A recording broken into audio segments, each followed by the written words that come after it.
Fala pessoal, Felipe aqui. E hoje vamos falar da arte no Brasil do século XVII. Foi através do olhar dos chamados artistas viajantes que a maior parte da Europa conheceu e viu os primeiros registros do continente americano durante o século XVII. Essas imagens acabaram criando um imaginário muito diferente da realidade encontrada no Novo Mundo.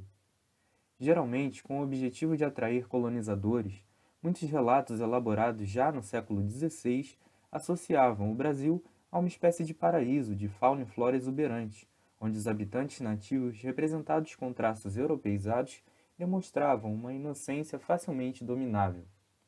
Em outros relatos, os exploradores destacavam os horrores praticados por alguns indígenas, como o ato de comerem carne humana, e os perigos encontrados diante de monstros aquáticos gigantes, associando esse cenário a uma espécie de inferno.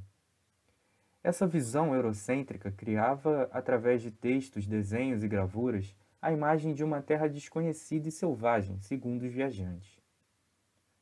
Durante o século XVII, esses valores criados anteriormente foram mudados, e a influência sobre essa mudança veio por conta dos acontecimentos como a invasão dos holandeses ao Nordeste brasileiro. A vinda da comitiva de Maurício Nassau ao Brasil trouxe algumas modificações nesse olhar em relação às novas terras. Nassau era um grande incentivador da arte e governou Pernambuco entre os anos de 1636 e 1645. Em sua comitiva vieram muitos estudiosos, entre eles alguns artistas holandeses. Nesse momento são criadas imagens mais focadas na observação naturalista da paisagem e dos costumes dos povos locais, deixando de lado o pensamento de superioridade europeia, existente no período anterior, pelo menos nas representações artísticas. Frans Post foi o primeiro artista holandês a pintar uma tela representando a paisagem brasileira, tornando-se o primeiro paisagista do Novo Mundo.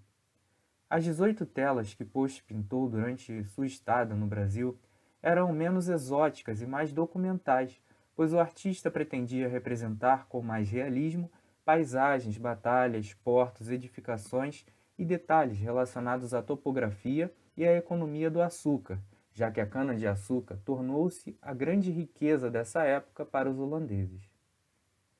É importante salientar que muitas das pinturas feitas por Post tinham a finalidade de decorar a residência de Nassau no Nordeste brasileiro. De acordo com estudiosos do período, o governador tinha o hábito de visualizar, por meio dessas telas, as áreas que estavam sob seu domínio.